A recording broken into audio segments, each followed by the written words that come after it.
Olá, meu nome é Rubem, bem-vindo ao canal dos Causos. Já se inscreva aí e também ative o sininho para receber as notificações dos próximos programas. Lembrando que canal dos Causos tem um novo vídeo a cada 15 dias, tá? Eu tenho outro canal, que é o Free Channel, e então eles se intercalam aí toda semana, tá? Tenho também o podcast, o Apátrida, que você pode acessar via Anchor ou Spotify.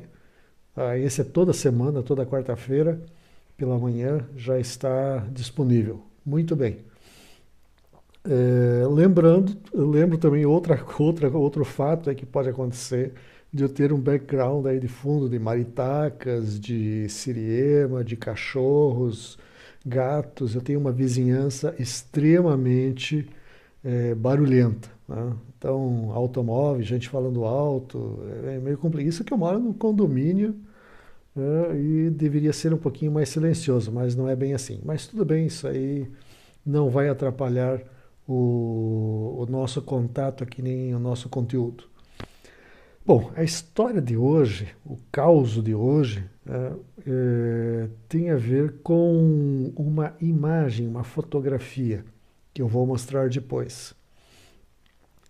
Há muitos anos, há cerca aí de uns 25 anos mais ou menos, um conhecido pediu para mim se eu tinha condições de fazer uma investigação para ele. Eu era repórter do jornal Estado do Paraná e da Tribuna, e se eu tinha condições de fazer uma investigação a respeito de um determinado fotógrafo.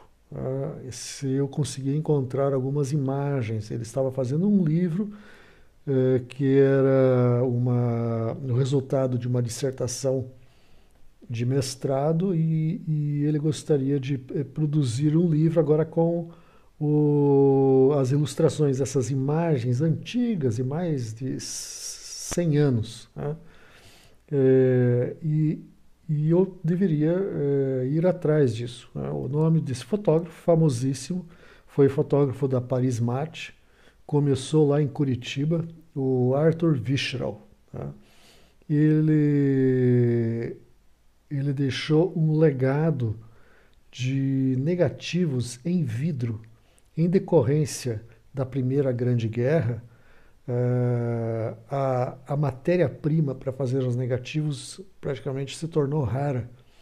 E então os fotógrafos faziam o registro em vidro, tá? E eu encontrei, naquela época tinha lista telefônica com os nomes das pessoas e que tinham um aparelho telefônico. E eu encontrei Arthur Vischel Jr., né? Bom, eu liguei, quem me atendeu foi a neta do Arthur Vischel, a filha desse Arthur Vischel Jr. E resolveu, me deu o endereço e disse que estava disponível para me atender. Chegando lá, a casa dela ficava, eu não me lembro o nome da rua, mas era quase esquina com a Visconde de Guarapuava, e o terreno fazia fundo com a maternidade Nossa Senhora de Fátima, tá? Que fica quase em frente a Vidralto, ali na Visconde de Guarapuava. Depois de alguma conversa, ela contou a história do avô.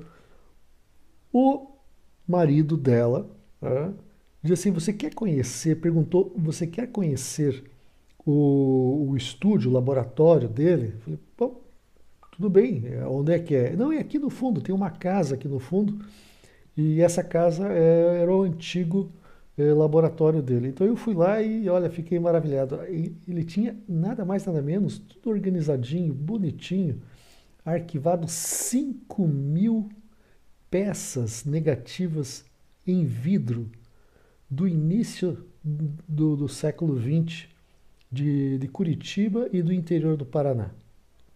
E esse material hoje, se eu não me engano, virou patrimônio histórico, foi tombado e tal, e foi adquirido.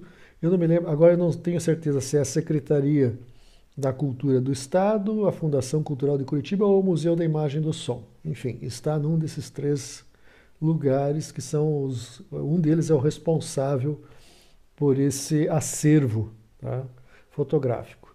Bem, por que eu estou falando isso? Porque eu fui num evento em Santa Catarina há muitos anos e lá eu conheci o trabalho de um professor da Federal de Santa Catarina, Fernando Crócomo, cujo orientador eh, fez uma pesquisa de doutorado a respeito do trabalho feito pela avó dele, as primeiras imagens de Florianópolis, registradas em vídeo e filme. E esse material, o fotográfico, não o filme, mas o fotográfico, ficou registrado em negativos de vidro. E onde ela aprendeu isso? Ela aprendeu essa técnica na Alemanha, porque no Brasil não existia ninguém, nem no Rio de Janeiro, que era a capital, tinha uma escola que ensinasse isso. E ela foi para a Alemanha, onde ela aprendeu, fez a faculdade de fotografia na Alemanha. O Arthur Vischel também fez a faculdade de fotografia na Alemanha durante a primeira Grande Guerra. Tá? Então, baseado nisso, essas pessoas que tinham esse conhecimento naquela época adquiriram por meio de contatos no exterior. Tá? Pois é, acontece que um ex-funcionário, gerente da antiga Companhia Telefônica do Paraná, Telepar, entrou em contato comigo querendo saber qual era a minha relação com o Max Holdorf. Max Holdorf é meu avô paterno. Né? E ele me perguntou onde estava, com quem estava, se foi preservado o laboratório de negativos fotográficos em vidro do meu avô. Eu não sabia disso. Para mim foi uma novidade. Perguntei para o meu pai, nem meu pai sabia que meu avô era um exímio fotógrafo. Além de ser alguém que construía barcos em miniatura, com motor e tudo, tal qual o original. Depois ele se tornou Comodoro do Yacht Clube de Guaratuba. Bom, como meu avô aprendeu isso? Ele não saiu do Brasil. Quem o ensinou? Ninguém sabe. Então isso se perdeu. Mas o fato que uma fotografia, uma imagem que ele registrou ao lado da casa dele, é que eu gostaria de compartilhar com vocês. A casa dele ficava ali quase em frente ao Centro Espírita, na Desembargador Hugo Simas, no Pilarzinho, próximo ao Hospital Nossa Senhora do Pilar, bem na bifurcação ali, onde hoje se inicia Roberto Barroso. Não existia Roberto Barroso. Roberto Barroso era o fundo da casa, era uma chácara ali. E na casa vizinha à chácara é que apareceu um equipamento. Alguém colocou lá, não se sabe o ano exato, se era a década de 40, início dos anos 50. O fato é que apareceu esse equipamento lá que tinha uma hélice, eles estavam colocando os tapumes em volta. Ninguém sabe do que se tratava, assim como apareceu, desapareceu, mas ele conseguiu registrar essa imagem.